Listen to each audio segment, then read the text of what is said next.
Thank you. Chairman Smith, Ranking Member Neal, and members of the committee, I appreciate the opportunity to be here today to discuss how to improve care for the nearly 400,000 children that are living in the foster care system as we speak.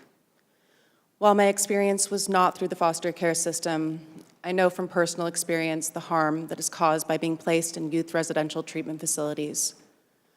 When I was 16 years old, I was ripped from my bed in the middle of the night and transported across state lines to the first of 4 youth residential treatment facilities. These programs promised healing, growth, and support, but instead did not allow me to speak, move freely, or even look out a window for 2 years. I was force-fed medications and sexually abused by the staff. I was violently restrained and dragged down hallways, stripped naked, and thrown into solitary confinement. My parents were completely deceived, lied to, and manipulated by this for-profit industry about the inhumane treatment I was experiencing. So can you only imagine the experience for youth who are placed by the state and don't have people regularly checking in on them? I attended facilities with foster and adopted youth, and I heard their testimony that they feel like they were forgotten, being shipped from facility to facility their whole childhoods.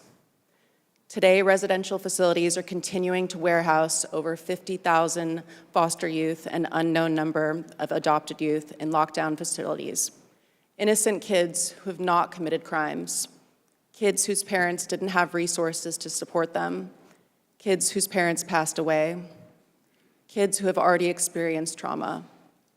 This $23 billion a year industry sees this population as dollar signs and operates without meaningful oversight.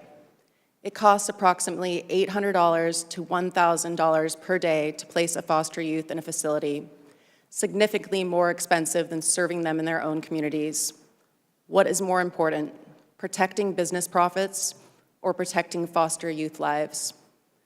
16-year-old Cornelius Fredericks was placed in a facility because his mom tragically died and his dad was in prison. His life ended after being tackled and violently restrained by 8 staff members for nearly 10 minutes after innocently throwing a sandwich in the cafeteria.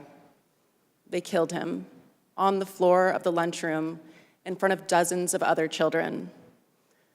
Emergency services had been called 300 times in the year leading up to his death, with 56 violations substantiated by the state. The state could have prevented this. Josiane Terry's life ended at just 7 years old. In his final hours, he was publicly shamed, verbally abused, left in his room alone for nearly 6 hours, and physically restrained by staff members until he lost consciousness.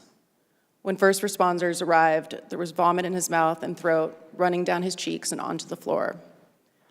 Why can't we as a society see that these kids are hurting? They need love and kindness, not beatings and restraints. As a mom, these stories break my heart. When your child is born, your heart is full of love of all hopes and dreams you have for them. I assure you that these were not the dreams that were envisioned for Cornelius, Josiane, and thousands more who have suffered immensely. I am here to be the voice for the children whose voices can't be heard. While this committee has the responsibility to move bipartisan solutions forward to protect them, I strongly advocate for the reauthorization of Title IV-B. Families need resources and support so they don't need to come into the child welfare system in the first place. For children who do end up in foster care, we cannot allow them to grow up in facilities. The treatment these kids have had to endure is criminal. These kids deserve to grow up in safe, family-centered environments. I will not stop until America's youth is safe. I've helped pass 9 state laws on this issue. I am strongly advocating for the federal bipartisan Stop Institutional Child Abuse Act. I supported the Senate Finance Committee report, Warehouses of Neglect, that validates everything those with lived experience have been saying. And I recently went to Jamaica to support and find appropriate placements for American adopted youth who had been raped, waterboarded with a hose, and held in solitary confinement in a facility internationally. Their parents had adopted them when they were young, promised them a better life, and then shipped them off to an international facility to be warehoused there until they turned 18. How could we let this happen to them? Progress isn't an option anymore. It's a life or death responsibility. If you are a child in the system, hear my words. I see you, I believe you, I know what you're going through, and I won't give up on you.